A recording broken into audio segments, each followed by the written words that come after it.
We have to do Mr. Widemouth for sure, I think. Mr. Widemouth? Mr. Widemouth, absolutely. Mr. Widemouth, a classic. We had considered doing Mr. Widemouth for one of our live show ones, but... That's okay, so that's what it was. Yes, that's where you've heard of it before, but we fell in love with, or you fell in love with Laughing Jack so much. Laughing Jack was just one of the best, I mean, one of the most entertaining stories we've ever read. I love it. Legendary, yeah, it was great. All right. During my childhood, my family was like a drop of water in a vast river, never remaining in one location for long. We settled in Rhode Island when I was 8. Then we remained until I went to college in Colorado Springs. Also, I just want to say, what an extra first sentence. My childhood was like a drop of water in a vast river. It's like, come on, bro. Okay. Hunter, most of these creepypastas were like 12-year-olds in English class. I know. Who heard a line they liked, and they heard a thing they liked. And they're like, I'm going to throw that in. That'll spice it up. I'm going to put this in there. It'll be like seasoning on the story. Yeah. How many cherries can I put on top of a story? Yep. Most of my memories are rooted in Rhode Island, but there are fragments in the attic of my brain which belong to the various homes we had lived in when I was much younger. Most of these memories are unclear and pointless. Chasing after another boy in the backyard of a of a house in North Carolina, trying to build a raft to float on the creek behind the apartment we rented in Pennsylvania, and so on. But there's one set of memories which remains as clear as glass, as though they were just made yesterday. I often wonder whether these memories are simply lucid dreams produced by the long sickness I experienced that spring. But in my heart, I know they are real. We were living in a house just outside the bustling metropolis of New Vineyard, Maine. Population 643. It was a large structure, especially for a family of 3. There were a number of rooms that I didn't see in the 5 months we resided there. In some ways, it was a waste of space, but it was the only house on the market at the time, at least within an hour's commute to my father's place of work. The day after my 5th birthday, attended by my parents alone, I came down with a fever. The doctor said I had mononucleosis, which meant no rough play and more fever for at least another 3 weeks. It was horrible timing to be bedridden. We were in the process of packing our things to move to Pennsylvania. Most of my things were already packed away in boxes, leaving my room barren. My mother brought me ginger ale and books several times a day. These served the function of being my primary form of entertainment for the next few weeks. Boredom always loomed just around the corner, waiting to rear its ugly head and compound my misery. I don't exactly recall how I met Mr. Widemouth. I think it was about a week after I was diagnosed with mono. My first memory of the small creature was asking him if he had a name. He told me to call him Mr. Widemouth because his mouth was large. In fact, everything about him was large in comparison to his body, his head, his eyes, his crooked ears, but his mouth was by far the largest. You look kind of like a Furby, I said as he flipped through one of my books. Mr. Widemouth stopped and gave me a puzzled look. Furby? What's a Furby? I shrugged.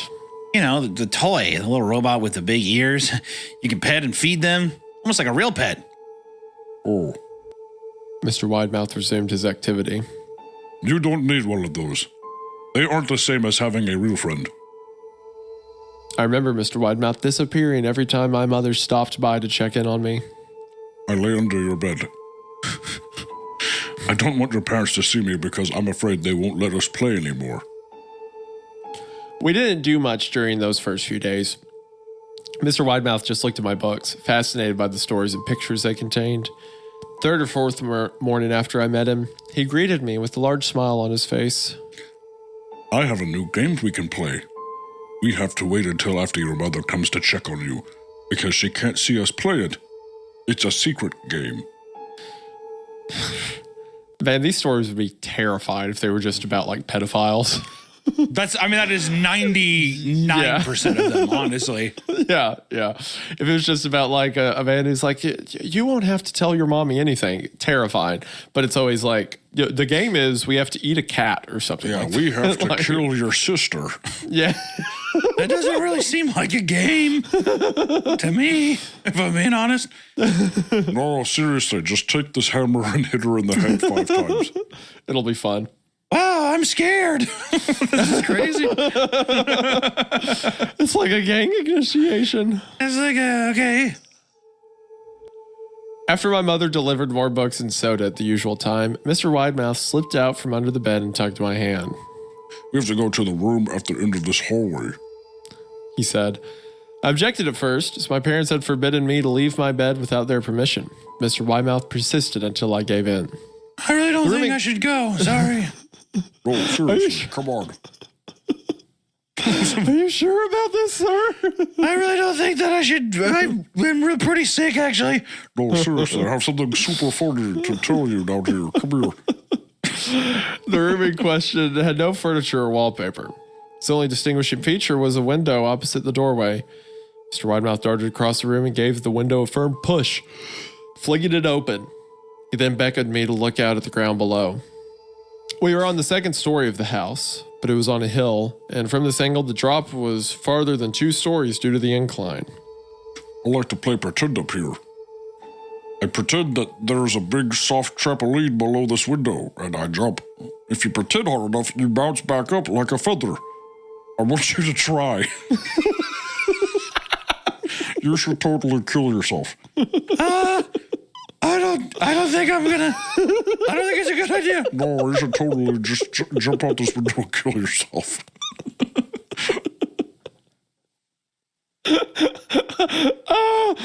Mom? Yeah, Mom. No, don't just do it as a fun game, I swear. You'll bounce up. It'll be really cool. Like a feather. I was a 5-year-old with a fever, so only a hint of skepticism darted through my thoughts as I looked down and considered the possibility. It's a long drop. Well, that's all part of the fun. It wouldn't be fun if it was just only a short drop. If it were that way, you may as well just bounce on a real trampoline. We wouldn't want that. That sounds great. Where's one of those? No, that's totally gay. You're not Mr. Widemouth.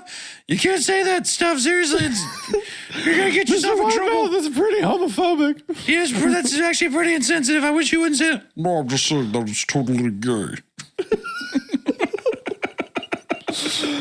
Mr. Widemouth, you can't be problematic. Mr. Widemouth, I just could you just stop saying that, please?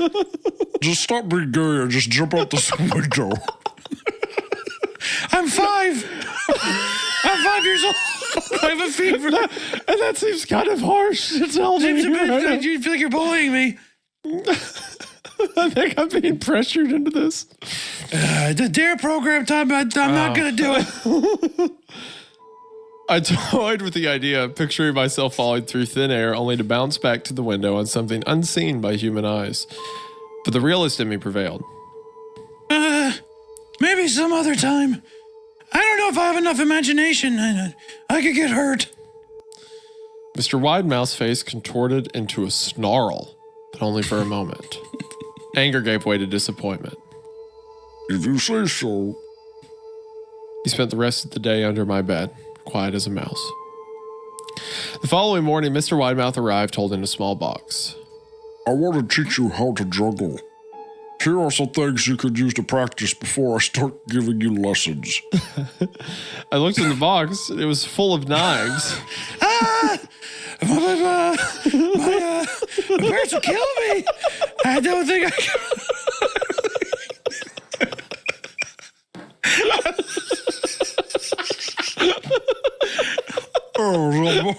Tugged shirt collar, practice with these. Some fucking box full of broken glass and knives. I don't think I'm. Can we start with maybe like a towel or maybe a pillow, maybe a ball or something? Like just a soft, like I don't know anything soft. I'd be up for like a baseball or something. Yeah, I'll even bend the knee to a ball, like a baseball. Don't be gay. Don't be gay. Oh, Mr. Widemouth, I don't think that language is appropriate. I just think that the knives and the use I think you're kind of a bad guy. I think you're not a nice person. I think you're actually kind of a not very well put together person. Come on, seriously, just juggle these sharp, rusty knives. Don't be gay.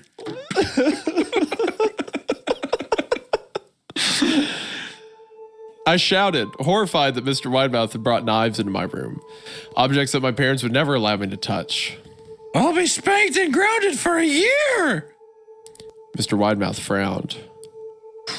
It's fun to juggle with this. I want you to try it. I pushed the box away. I can't.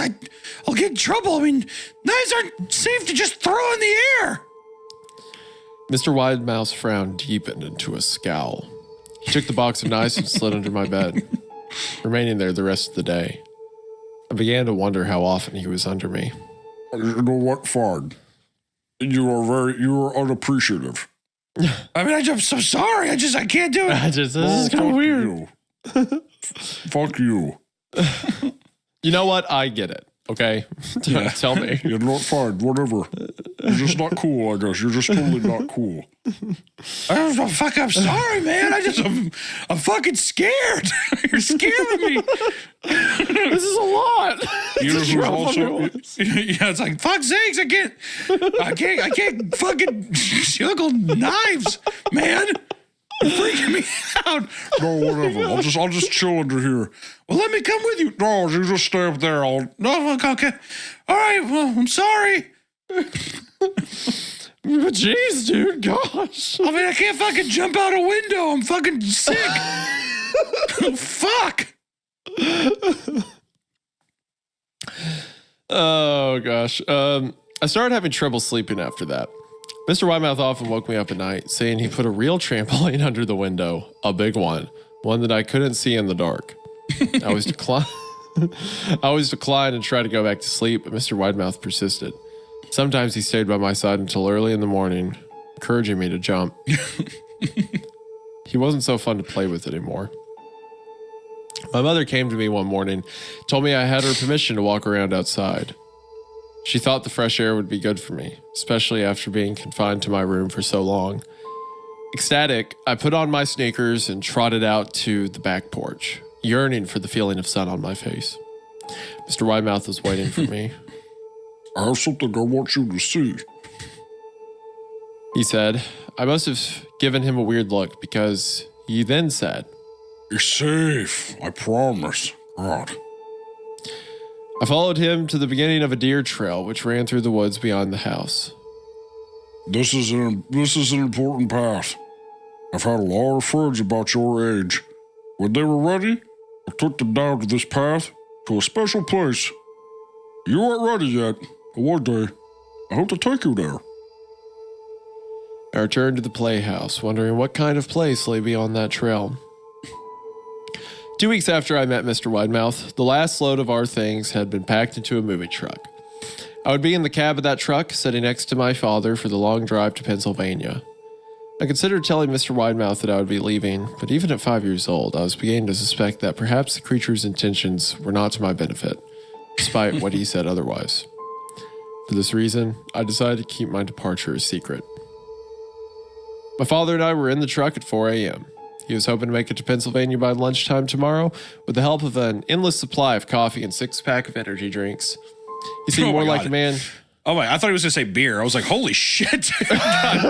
But my dad was drinking coffee and Busch Light all morning, so he was totally good to go. Just getting hammered on the road. Yeah, I've never heard anyone say Son, a 6-pack of energy drinks. A six-pack of Natty Light and some coffee, and Dad was wide awake. Son, you're too young to get this, but sometimes your dad needs something to steady him for the road. Yeah, exactly. You know how Dad gets shaky in the morning? He needs his magic water. I need to level out before I get behind the wheel. That's all, okay? I get shaky. That's why that cooler's in between your legs. Reach in there and get Dad some of his magic water. Help me out. Be a team player. You don't want Dad to be sad, do you? Yeah, Dad's angry. That's why Mommy's such a bitch. Don't you get it? Dad, I really don't think you should talk about Mom that way. He's like getting it from all these different angles. I really feel like you should. It's like, stop being gay. Just give me the beer. God damn.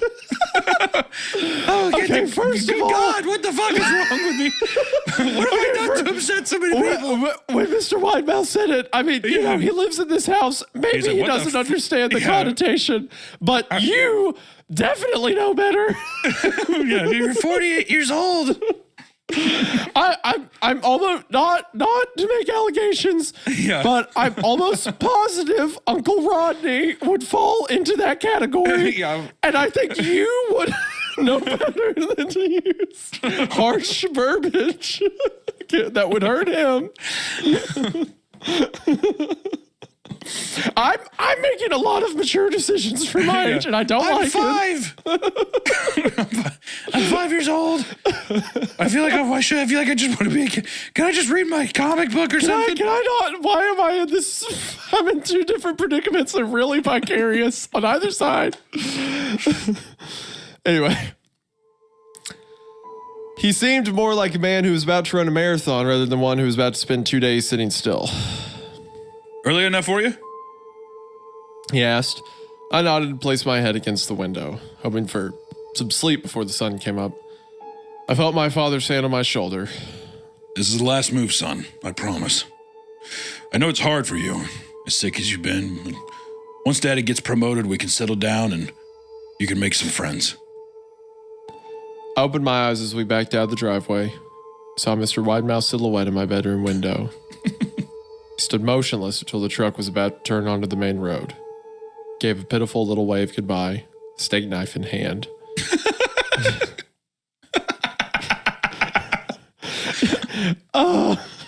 You see that too, right, Dad? Dad, do you see the tiny man in the window with the knife? Dude, seriously, you're killing my fucking buzz. Turn up the ZZ Top and just shut the hell up. If I have to hear one more word out of you. For fuck's sakes, I'm sorry. Let's play a game. It's called Shut Up Till Pennsylvania. How's that sound? Does that sound like a good game? Slug bug. It's in my shoulder. Jesus Christ. Punches the kid. Years later, I returned to New Vineyard. The piece of land our house stood upon was empty except for the foundation, as the house burned down a few years after my family left. Out of curiosity, I followed the deer trail that Mr. Widemouth had shown me. Part of me expected him to jump out from behind a tree and scare the living bejesus out of me. But I felt that Mr. Widemouth was gone, somehow tied to the house and no longer existed. The trail ended at the New Vineyard Memorial Cemetery. I noticed that many of the tombstones belonged to children. Dun, dun, dun. First off, I just want to say, perfect creepypasta material. I love that. All right. Mr. Widemouth being, I love the idea of a monster just being like, hey, kid, you should jump just out the window. Kill yourself. Jump out Go the ahead. window. What's the worst thing? I just love a reluctant child being like, I really don't think it's a good idea. And the person just being like, no, seriously, it's super fun. Just do it. Yeah, I don't think that's really a great idea. Okay. I guess, I mean, maybe tomorrow. Mr. Widemouth may have moved his way to the top of today for me. I mean, it's fun for what it is. It's just like I like kid Mr. had Widemouth. a weird memory of this little thing that wanted him to hurt himself. And then when he grows up, it's like, oh, he was trying to kill me. And he did it to a bunch of other kids. It seemed like it's basic. It's short, gets its point across. Yeah. It's fun. It's a fun little story. Yeah. I enjoyed it a lot. So, all right. So that's Mr. Widemouth. What do we got after that?